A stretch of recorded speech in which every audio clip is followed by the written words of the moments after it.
to do to get budget for a movie that he was trying to come up with called Kids, which he submerged himself in the skating culture up in New York and stuff, and found a bunch of different actors that actually became big after this movie.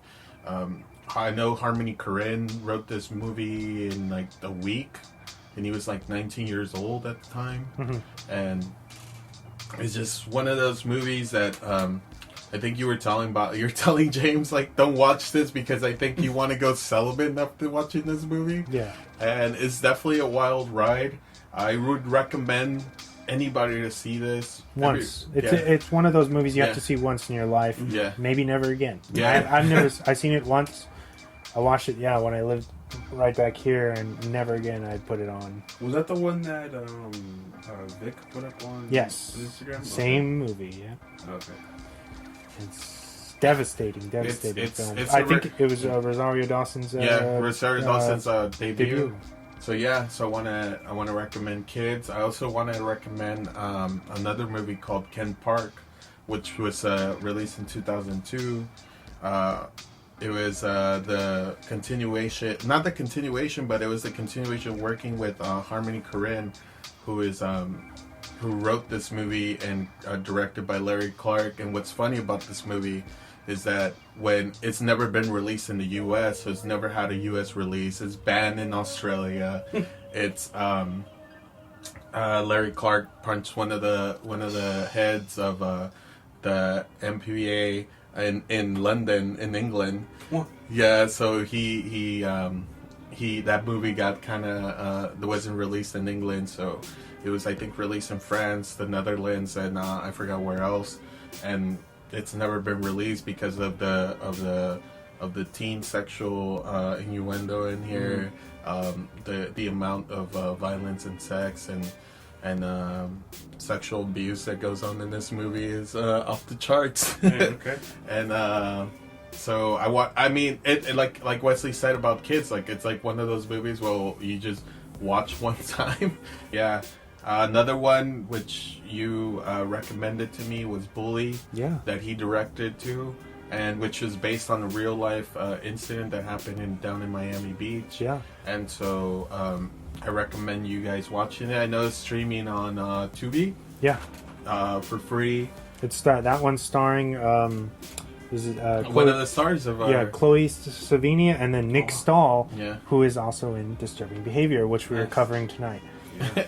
And if you can stomach this movie, you should definitely watch it. Again, it's it launched some of the big stars from this movie.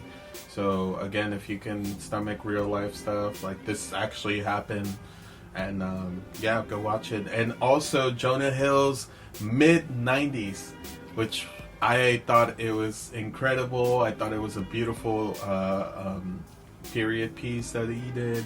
He actually I remember I was reading about like all the stuff that he was in. He actually did detail on the trash that was on the floor, to the traffic lights, to everything.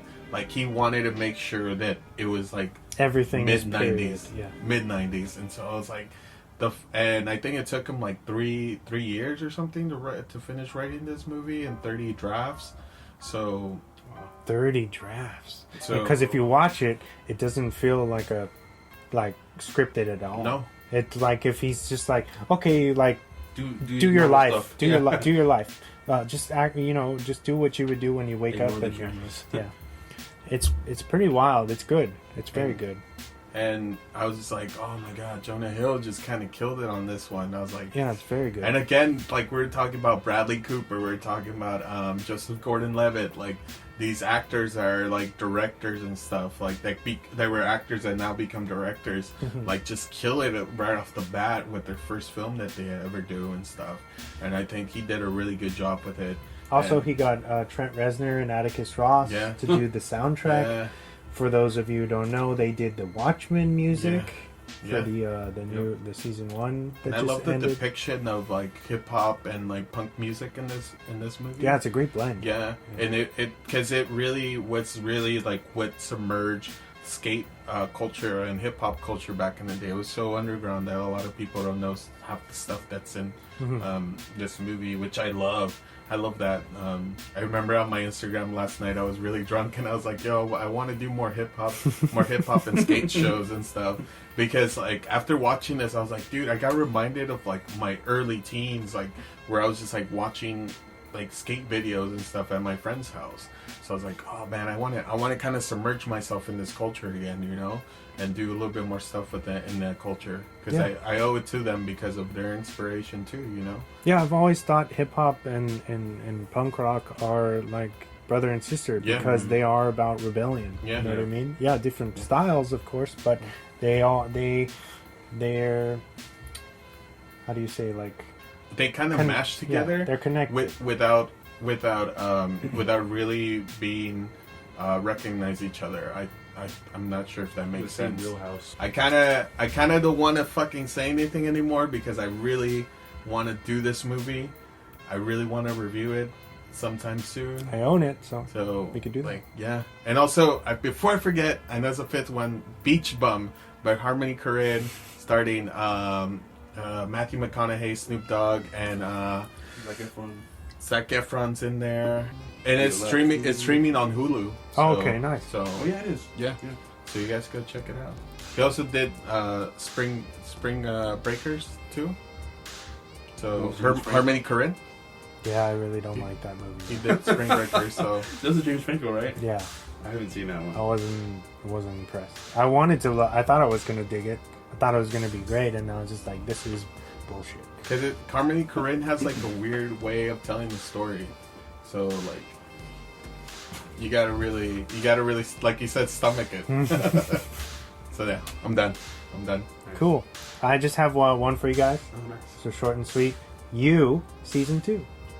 Oh, now, it's out. streaming now I on just saw that, Netflix. I saw that last night. I need to binge watch that. So good. Picks up right where one left off. You haven't seen the first season? No. Yeah, you'll love that shit. Yeah. It's fucking great, man. Yeah. Yeah, it's so Dark Bradley's in there, so yeah. Or Penn Badgley. Penn Badgley. Yeah, sorry about that. So good. Sorry for burying your name. Who's Penn Badgley? From Gossip Girl, and the stepfather. Yeah. The dude. Oh, the guy. Okay. Yeah, I don't know his name. the main guy. The guy. The reason why the show's good. Yeah. There's a scene in the first season where he's watching that girl. Be careful what you say. I know. I mean, it's not really a spoiler, but I mean, this is a little taste of how creepy it gets. He's staring at her from the sidewalk, like standing on like a little like brick thing across the street, and he's watching her, you know, get down with someone else, and he starts beating off. He starts, you know, beating it, and then like on the sidewalk, and he's like, oh. And then like some people start walking by, and he's like, oh, he like turns around like, oh, this is my building, and it's like, oh, this is where I live. It's like Dexter on fucking crack or something. I don't. It's insane. I'm like, sure, fucking Larry Clark didn't direct this shit. I was like, I remember watching that, and I think it's like one of the first or second episodes, and I'm like, what the fuck? This is the kind of show. I need to watch this show. This show's gonna be up my alley. It's a show that's so well written. Yeah. Just hearing you guys explain it just like makes me more intrigued to go watch it. Yeah, and I love how it is so much like Dexter, where you hear his thoughts because he's narrating. He distorts. Yeah. The way truth, but he's like, oh, like she definitely wants me. Like, you know, weird stuff like that. Because you get inside the psyche. That's what's amazing about it is it's like you're getting a season-long character study of this guy. Well, now 2 seasons. Yep. And season 2 has kept up. I'm like 4 or 5 episodes in, and it keeps up the consistency of season 1 of how good season 1 is. So I can't recommend this enough. It's like one of those rare shows that just like right off the bat, just like it's so impressive. Even the first time I saw it, yeah, like that's it's how super it is. Charming. Then you should check it out. I'm glad that Netflix picked it up because I think Chris actually said this a while ago that this was a Lifetime show that bombed and nobody watched it, and then Netflix put on the first season, and then it got a new life, and then they picked up the rights for it. Was that first season, was all of that like actually on Lifetime? Or so none of that was cut out? No. I mean, like none of that was like reshot for Netflix or anything. No. Oh wow. That was like week for week. They put on those episodes, and it was strictly for Lifetime, and it would have not had a season 2 because nobody paid attention to it. And then so they were like, here, Netflix, and then Netflix put it on, and because everybody streams everything now, and Lifetime, like, who's gonna fucking watch, especially a show like that? That's insane to me. That doesn't even feel like a Lifetime. I've watched Lifetime stuff before, but that doesn't seem like a Lifetime. Especially because it's pretty dark and aimed at a specific demographic that Lifetime is not. Yeah. They're so lucky. I need to go see this. You should see this. I think you'll really dig it, man. I think I would. All right, and finally, that's the end of that segment. Yeah. Moving on. 5, 4, 3, 2, 1. And now for the movie focus of the week. All right, this week we're talking about Disturbing Behavior. It's rated R. It came out in 1998. It's an hour and 24 minutes, and it's got a 34 Hell yeah. on Rotten. Fuck that. It's written by Scott Rosenberg, who actually wrote, and you'll appreciate this, Con Air. Oh, yes. And Gone in 60 Seconds. Oh, that's right. Well, that's my guilty pleasure. So. I can watch any of those. It was also directed by David Nutter, who is popular in the TV world. Okay. He actually he's directed several episodes of Game of Thrones. Yeah. And he started off directing and producing The X-Files. Oh, there you go. That's why this looks so familiar. Yeah, it's got a similar tone. Yeah. Mm-hmm. It's starring Katie Holmes, James Marsden, Nick Stahl, Bruce Greenwood, and William Sadler, aka Death from Bill and Ted. Bill and Ted. Yeah. All right, for the synopsis I wrote, Steve Clark and his family are looking for a fresh start after a family tragedy, so they move to an isolated island called Cradle Bay.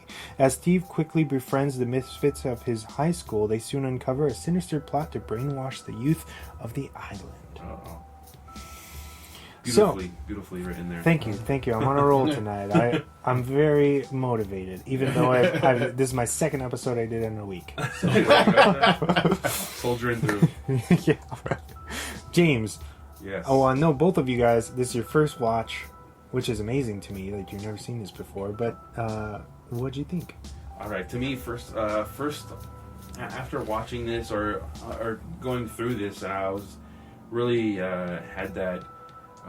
What's that movie called? The Stepford Wives. Mm-hmm. Yeah. Mixed with a little bit of The Faculty. Mm-hmm. Yes. That's the kind of vibes I was getting from this whole thing. To me, yeah, it's like Minus like the aliens. It's like a combination of that, right? Yeah. But then with the kind of tone and texture of Buffy the Vampire Slayer, Yeah. the series. Yeah. Right? Yeah. with some of the acting and the way and Joey being in there. Yeah. It's not produced by Warner Brothers? Because they have everybody that's like on the sitcom on the Warner Brothers on this shit. Yeah. But I definitely, I honestly, I want to say, because a lot of this seemed really familiar, I want to say I might have seen parts of this. Bits and pieces, maybe. Bits and pieces, because I really, for some reason, I really remembered that the custodian, the janitor, taking his hat off and his fake tooth or whatever, and then like talking normal, and being like, oh, you'd be amazed on how people. That really, quote is so amazing. Yeah. Yeah, he's like, and I've always thought, since I saw it the first time, I've never let that go, where he says, it's amazing how interesting people become when they think you're really, really stupid. Yeah. Yeah. And I kind of vaguely remember that part of the movie, but I must have been watching it when I was younger. It must have been on TV, and I was. I think it's a film that's been played on Sci-Fi and various different networks. I think I might have seen little bits and pieces of it, but I'll full watch this. This was really entertaining, and I definitely had those vibes we were just talking about, and it was really good. I enjoyed it. It was a good pick. Nice. Thank you. The cast was amazing. Yeah. Yes. Yeah. Right? I thought you touched on most of the stuff that I was going to touch on. Katie Holmes. But Katie Holmes, yeah, Katie Holmes in this one. Oh. We're gonna cut that out for you real quick. Well, she's dancing? Yeah, the thing was.